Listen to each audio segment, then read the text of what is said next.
were more realistic that we got number 3 than they got the first goal.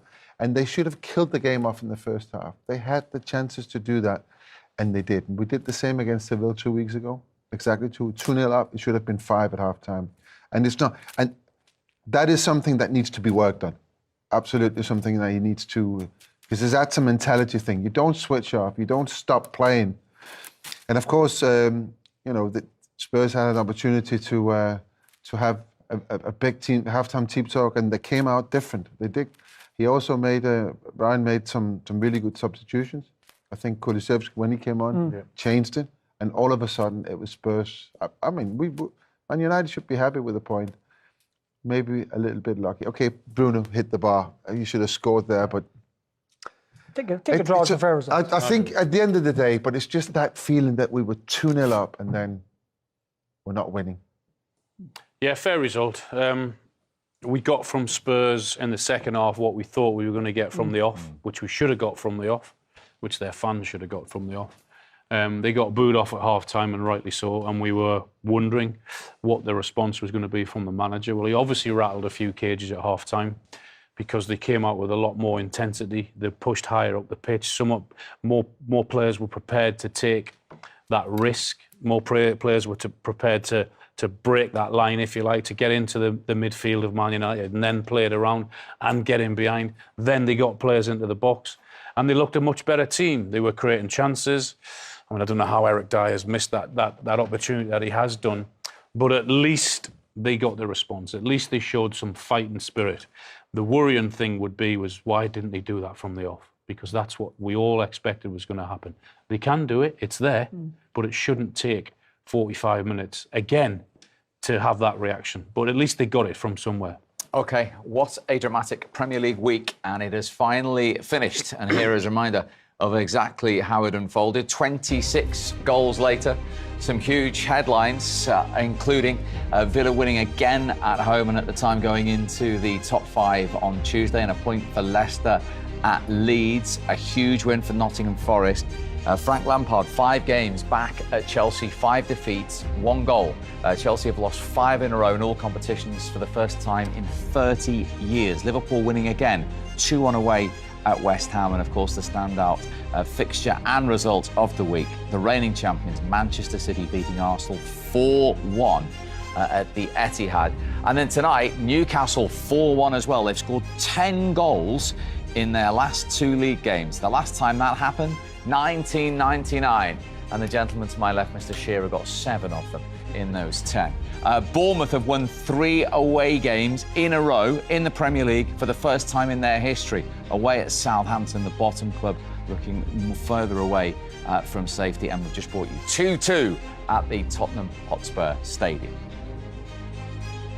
So a reminder, as if you needed it, at the top, 2 points the difference, but 2 games less for Manchester City. They have 7 to play. Arsenal have 5. It is in Manchester City's hands. Newcastle up to 62 points, 2 clear of Manchester United, who've played a game less. The buffer then between Spurs and United is 6 points, 2 more played for Tottenham. They've just gone above Villa tonight on goal difference. They've both played the same amount of games. Villa, incidentally, go to Old Trafford at the weekend. Spurs go to 7th place Liverpool, who played a game less than both Villa and Tottenham.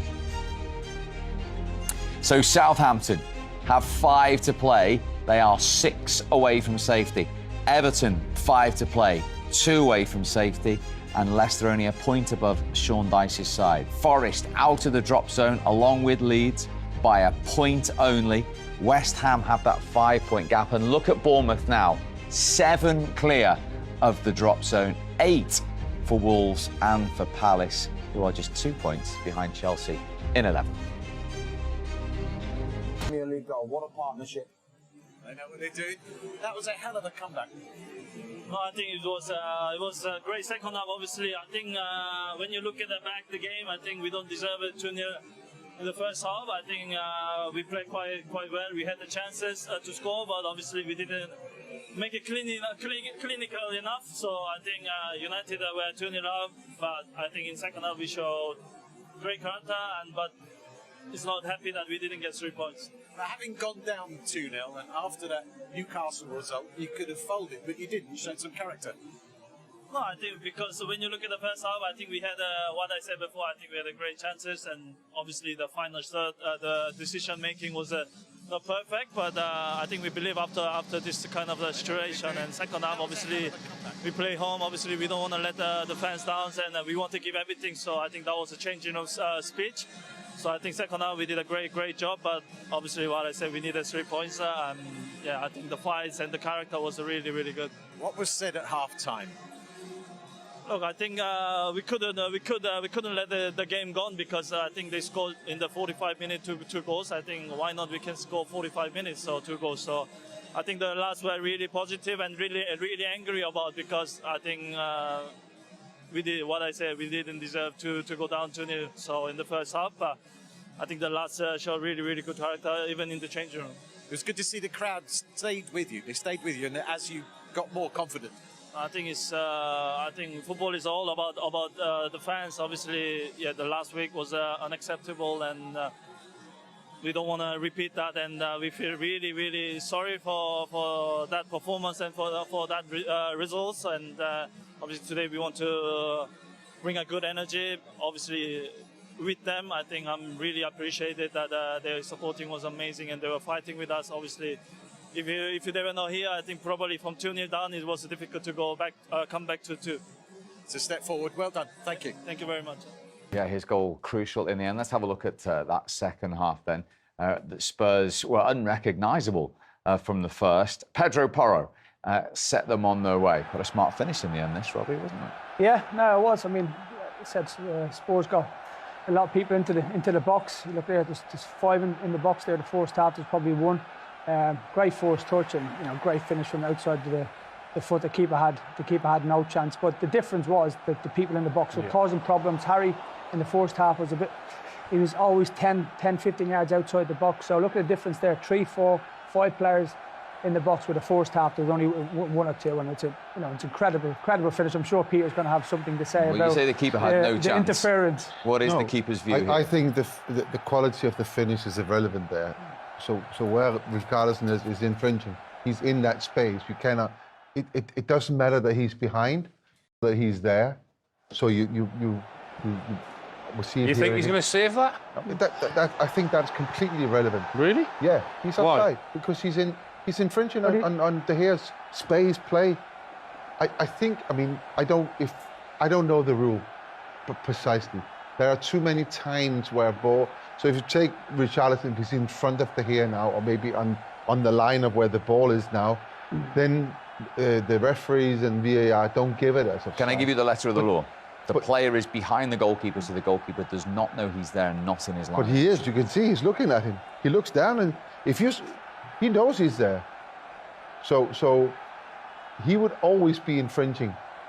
But knowing he's there, Peter, he can still. He's in front of him there. He can still dive. He's not on the left side where he has to dive over him. He still can dive. Yeah, I'm not going to teach you how to score goals and be in positions and all that. I've been in that position, and it has an impact that there's a player there. He is offside. Can we? They have far too much protection anyway, the goalkeepers. Can we resume? Are we going that way? My God. We'll come back to it, I promise you. We need to resume the debate. But I didn't take your former club long, Peter. Nope. Sancho, picked and recalled by Erik ten Hag inside 7 minutes, replayed the faith. We talk so much about a reaction from Spurs and get the crowd going, but it's been fantastically easy for Manchester United. They played this massive game on Sunday, spent a lot of energy. They've not been pushed at all. It's so easy. If we look at how little pressure there's on the ball, there's nobody there. Absolute. Oliver Skip dives in, and then acres of space, and then we saw this at Newcastle. The same goal, same way that Newcastle scored their first goal after 1 minute and 1 second, I think it was. And it's just been like that. Romero and Porro on that side. It's very, very poor defending. But I'm happy because it's been an easy 45 minutes for Manchester United, not spend a lot of energy, and they're 2-0 up.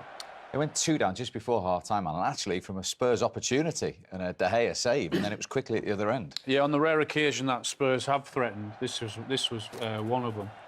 Good save, he stands up well, keeps it out. But then you're thinking, OK, try and keep the pressure on. You've got into a good position.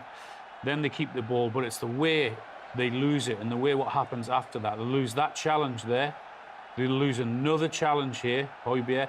And this can't happen at any level. It can't happen at schoolboy level, let alone Premier League level. One ball like that, over the top, 1v1. And Eric Dyer, I mean, I'll try to be kind and just say that is nowhere near good enough. It's nowhere near acceptable. He has to engage. He has to get tighter. There's no way he can let him touch, get into the box and get your shot away. It's terrible defending at any level of football. Can't happen. But it's Man United have been brilliant, and we were expecting a reaction from Spurs. We've had none of that from Tottenham Hotspur. They've been terrible once again. Lack of effort again. Yep, you demanded a reaction. We haven't seen it. Robbie, you were a centre-forward. You used to press for fun. You've had a look at the front three tonight for Tottenham. Why aren't they doing that? Well, they should be doing it. I don't know whether it's coming from behind. Look how deep that Tottenham are. There's no pressure on the ball. You know, there's 3 players there in white shorts doing really nothing. You got 3 centre backs that's marking one striker. At some stage, someone from the back 5 or back 3, whatever you want to call it, has to start screaming at the people in front of them to push on. Now, if the strikers are doing it, or if there's 3 strikers, then the midfield and the centre backs will automatically go up. But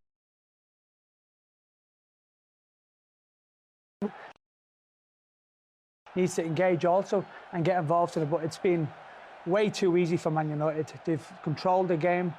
They're in the incentives every time. They look like every time they go forward, they're going to have an opportunity to score goals. The ball's the second goal in between the lines. Took 3 players out of the game. You got, as I said, 3 centre halves marking one striker. Some stage one, you have to go and engage. You have to go and press someone, either make a tackle or get through somebody. The first tackle, yellow card, was the free kick, Ericsson. Now, it was just a touch. Middle of the park, skip, or one of the midfielders, go through someone, get the crowd on your side, get them behind you. At this moment of time, there's the crowd are down because of the performance from Tottenham, because they're not engaging with Man United. They're walking, playing through them, and it's too easy for them. And this is where you need the manager to make a very, very big halftime team talk. You know, shouting, screaming, asking for more. But the problem is, he's an interim manager. He's come. It's the second time he's there. He's come from another position. He's probably friendly with most of the players, and it's not going to have that effect. And this is, I made that point before the game. It's a mess at the club, and it's a reflection of where the club is. This performance in the first. Peter, sorry, just quickly on Ryan. I know Ryan, and he will have a go. He's a good coach. He's been there for 6 years. The people respect him. People like him. He will have a go. But forget about Ryan. Let's have the players do something. If that was me in the dressing room, us 3 now. If that was like Newcastle, the first team we were going in and we were fighting with people. You'd be fighting with people. Yeah, but you've seen the first half here. Can you point to any player that on that performance that would go in the dressing room and do that? I think Alan counted. It took you 40 minutes to see a Spurs tackle, didn't it? 40 minutes was the first tackle, yeah. But Robbie, that's all right saying it's got to be the player. The players have had their opportunity. We were looking for the players to give a reaction anyway. We've said all of that before the game, and we've seen nothing from them. To me, they're lost. They're a bunch of players that are completely and utterly lost. They don't know when to press. They don't know when to sit. One might go and they're getting picked off, and there's no structure to them whatsoever. And you can see that they're all over the place. And I'm not sure they know what they're trying to do. Comfortable 45 minutes then for Manchester United as far.